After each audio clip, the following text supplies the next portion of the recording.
In 2000, Kim ends up dropping an album, Notorious K.I.M. Another big album. And on that album, and that song, Notorious K.I.M., Kim ends up dissing Foxy Brown. You guys run into a situation at Hot 97 in 2001. Capone was leaving as you guys were coming in. An argument breaks out and a shooting happens. No, we were leaving. They pulled up. They had a few cats with them. Some words was exchanged. Then some shots was exchanged. Pretty much. There was an incident where some AK-47s was pulled out between the two factions of Kim and Foxy, because she had some guys from the hood that was managing her, and you know, all of those things. It escalated into something really, people almost got that day. When we talk about the biggest rivalries in hip-hop, most people think about the classic battles between male rappers fighting for the throne like Tupac's V's, Biggie. But let's not forget about the iconic feud between Lil Kim and Foxy Brown. This rivalry broke the mold, showing the world that women in hip-hop could bring just as much drama, competition, and fire to the game.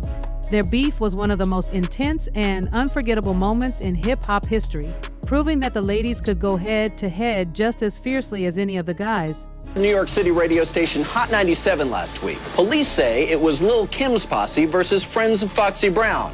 5 guns in all, 21 shots fired, and 1 man. The beef between Lil Kim and Foxy Brown is one of the most intense rivalries in hip-hop history and is still something people talk about today. Let's take a closer look at how it all started.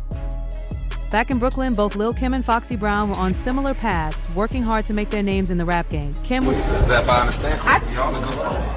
Real good friends. I take that as a compliment. Kim does her thing. So how did it all begin? The exact moment that kicked off the beef between Lil Kim and Foxy Brown still isn't totally clear, but we do know that things escalated fast. What started as a little tension soon grew into full-blown confrontations. The two started throwing diss tracks at each other, and things even got violent with And Troy wouldn't let her downstairs. And he was like, you know, why can't I go downstairs? And they're like, yo, they down there like meeting Biggs down there. They down there like seeing what's going on with Junior Mafia. Let's rewind for a second. Lil Kim's rise to the top is like a movie. She was just going about her day when Biggie Smalls pulled up on her after hearing she had some serious rap skills. But instead of giving her props, he joked around, saying she was too pretty to rap and probably couldn't even do it. Classic Biggie, right? But Kim didn't back down. She spit some bars right there on the spot, and that was it. Biggie was hooked. He started bringing her around and made her a part of Junior Mafia. Biggie didn't just teach her about rapping. He helped her shape her whole style, from the way she sounded to how she looked. He even told her to soften her voice a little to mix with her hard-edged flow. Kim's early success came from guest spots on Biggie's debut album Ready to Die, which dropped in 1994. Let's take a journey back to the 90s. Lil Kim's rise to fame was nothing short of legendary. It all started when she was just minding her business, working when Biggie Smalls rolled up on her after hearing she could rap. But instead of just hyping her up, Biggie played it cool, teasing her about being too pretty to be a rapper. He even jokingly said she probably couldn't even spit bars. Classic Biggie move, right? Well, Lil Kim wasn't having it. She took that challenge head on and dropped some fire rhymes right there on the spot. Biggie was impressed, and that's when things took off for her. He took her under his wing, introduced her to Junior Mafia, and helped shape her whole image, from her music style to the way she carried herself in the industry. Her first big moment came on Biggie's debut album Ready to Die, where she was featured on tracks like Friend of Mine. But it was Junior Mafia's album Conspiracy in 1995 that really put her on the map. Hits like Player's Anthem and Get Money made her a household name. Everyone could see that she was the next big thing. Foxy Brown's name wasn't just a random pick. It came straight from the iconic Pam Grier's character in Foxy Brown. And get this, Pam Grier herself gave Foxy the okay to use it, but with one rule: she had to make it legendary. And that's exactly what Foxy did. Her big break came when she jumped on the remix of LL Cool J's I Shot Ya. Funny enough, the track was actually supposed to be for Biggie, but somehow it landed with LL Cool J. At first, people weren't sure about putting an up-and-coming artist like Foxy on such a huge record. But when she got in the studio, she crushed it. Her verse was so good, it made everyone stop and take notice. That moment was a game changer. Lil Kim's rise to stardom was closely linked to her connection with Biggie, while Foxy Brown built her own powerhouse network, teaming up with DJ Clark Kent, Tone from the Trackmasters, and getting a big push from Jay-Z. Both of them were young when they broke into the rap scene, and together, they changed the game for female rappers. Here's a fun tidbit. Lil Kim and Foxy even went to the same high school for a brief time early on. Back then, everything between them seemed pretty chill. Kim even addressed the comparisons in an interview that came out at the same time as both of their debut albums. Fans were already asking if Foxy was copying Kim's style, but Kim shut that down fast. She called Foxy her girl and said she was excited to see another woman doing something similar. Kim emphasized that female rappers needed to stick together and prove they could go toe-to-toe with the guys, and maybe even do it better. For a while, it seemed like they were on the same page and both supporting each other, pushing their own careers forward. At first, Lil Kim and Foxy Brown seemed to be on the same page, talking about female unity in rap. Foxy even credited Kim for paving the way, saying Kim was the one who first brought that bold, sexy vibe to female hip-hop. The two even teamed up on the No One Else remix by Total, which was huge at the time. But things didn't stay friendly for long. Then came the big moment, the release of their debut albums. Lil Kim dropped Hardcore on November 12th, and it immediately made waves. So here's where things get really interesting. Just 1 week after Lil Kim dropped Hardcore, Foxy Brown came out swinging with Il Nene on November 19th. The album debuted at number 7 on the Billboard 200, selling 109,000 copies in its first week. For just a week, Foxy snatched the title of the highest debut by a female rapper, but the story didn't end there. While Il Nene had a big opening, Hardcore ended up being the one with lasting power, both in sales and impact. Back in the day, Lil Kim was everywhere. The hype around Hardcore was unreal posters, hit singles, all the buzz. But Foxy wasn't sitting back. She was stacking up features like Ain't No Nigga with Jay-Z, You're Making Me High remix with Tony Braxton, and Touch Me, Tease Me. Her singles from Il Nene were hitting the charts too, with Get Me Home landing at number 42, I'll Be reaching number 7, and Big Bad Mama climbing to 53. The beef between Lil Kim and Foxy Brown started over something surprisingly small, a misunderstanding that got blown way out of proportion because no one stepped in to clear things up. One of the main issues was their style. A lot of people accused Foxy of copying Kim in every way: her music, her fashion, even that bold, sexy vibe that Kim made famous. There are actually photos comparing their outfits, showing just how similar they were. Kim Osorio, the former editor-in-chief of The Source and a well-known hip-hop journalist, talked about this in an interview. She said she heard a lot of different stories, but one stood out to her. It was about their album covers. Both Lil Kim and Foxy had strikingly similar outfits on their debut albums. There was even a rumor that one of them borrowed the outfit from the other, which led to some serious tension between them. It might seem like a small thing, but sometimes beefs can start over the tiniest issues. So here's where things really started to go south for Kim and Foxy. It was clear that Foxy wasn't just looking up to Kim anymore, she was starting to copy her style and even step on her toes in some ways. And even though it might have started with small things, it didn't take long for the tension to build up to something bigger. Fast forward to 2011, when Foxy Brown's brother spilled some serious tea in an interview with Vibe.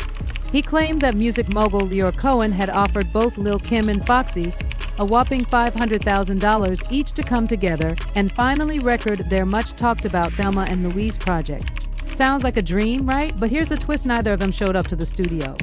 So the drama between Lil Kim and Foxy Brown didn't just fade away, kept bubbling under the surface for years. In fact, at one point, there was even a huge offer thrown their way.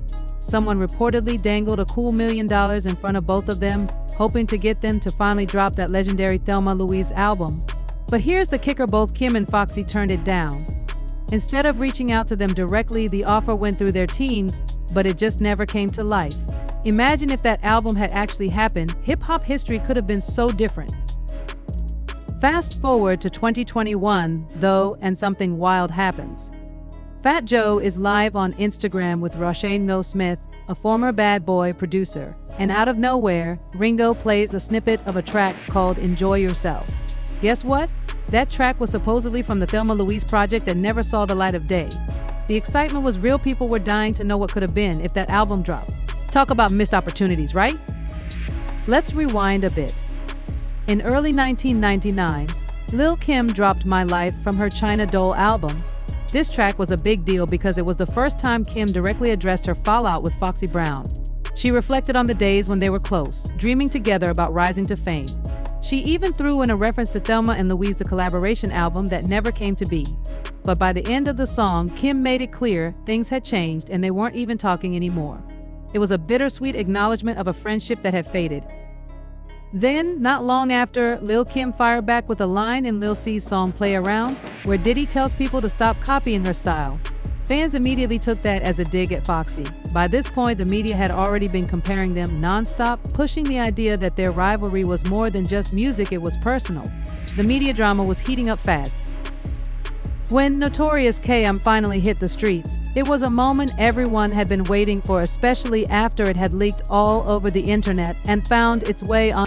Let's break it down. Fox and Kim weren't just trading verses, they were throwing some serious punches. Everyone knew Foxy had ghostwriters, but here's the thing, Lil Kim did too. So when Kim called out Foxy's writing, it felt like a bit of a look in the mirror moment. Foxy wasn't having it. On her track 730 from Broken Silence, she came for Kim, making it clear she wrote her own lyrics. Even if Jay-Z had helped her here and there, Foxy wasn't backing down. Foxy wasn't about to take all those jabs lying down. When people started talking about her crashing her Range Rover, she didn't sweat it. In fact, she owned it, saying, "Yeah, I'm crazy, so what?" But Kim wasn't about to let it slide either. On her album, The Notorious Kim came out swinging, saying Foxy wasn't a real star. She even hinted that Foxy's label knew it too. Kim threw major shade, questioning how Foxy made money and blew up, claiming she'd bet on Lil C's over Foxy or the firm any day. But then Kim went for the jugular. She said if it were back in the day, she would have handled Foxy herself, but now she's too busy making money. "I'll leave it to the girls in the hood," she said. And if that wasn't enough, she tore into Foxy's panic attack rumors, mocking her with, "This chick's out here with a thick gap and fake panic attacks. Girl, you're not a star."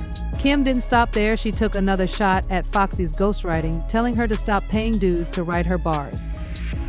The drama between Foxy Brown and Lil Kim went from small jabs to an all-out war. It all came to a head on Bang Bang, a track by Capone and Noriega. But guess what? What we heard in Foxy's verse might not even be the worst of it. According to Noriega, Foxy originally spit a way more disrespectful verse, but the full details are still unknown. Even the version that made it to the final track stirred up enough trouble. Let's break it down.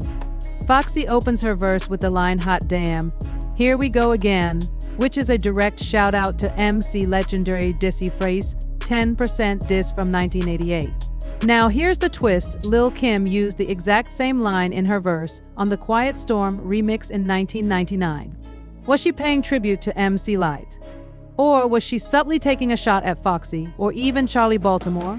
Some fans think those lines could have been aimed at one of them, especially with lines like "came in the game on some modeling, expletives, sucked it just to get to the top."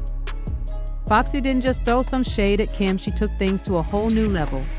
She told Kim to stop writing Biggie's name and let him rest in peace. She wasn't having it. Foxy also called out Kim for delaying her Notorious K.M. album, saying she didn't care and that Kim was just hyping herself up way too much. Things took a seriously dangerous turn in February 2001. Imagine this, Lil Kim and her crew run into Capone from Capone and Noriega outside the Hot 97 offices in New York. Capone, a close friend of Foxy Brown, was just leaving, but when Kim's team showed up, an argument broke out. And then everything got out of hand. Before anyone could calm things down, shots rang out. Over 20 shots were fired from 5 different guns, and one of Capone's associates was shot in the back. It was chaos right outside the famous Hot 97 radio station. The police later confirmed that Lil Kim's crew and Foxy's friends were involved in this violent clash. Thank goodness, no one died, but the situation had just gotten way too real.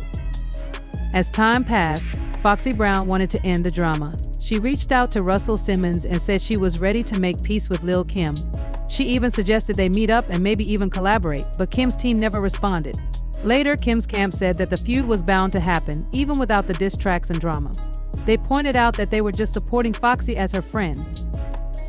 Then things took a serious turn for Lil Kim in 2004. She got caught up in legal trouble tied to the 2001 shooting at Hot 97. At first, Kim denied being involved, but the evidence said otherwise. She She was charged with perjury and obstruction of justice for lying to a grand jury. In 2005, Kim was sentenced to a year and a day in prison and had to pay a $50,000 fine. She was released in 2006, already having left a huge mark on the music world with 4 albums, 3 of which went platinum,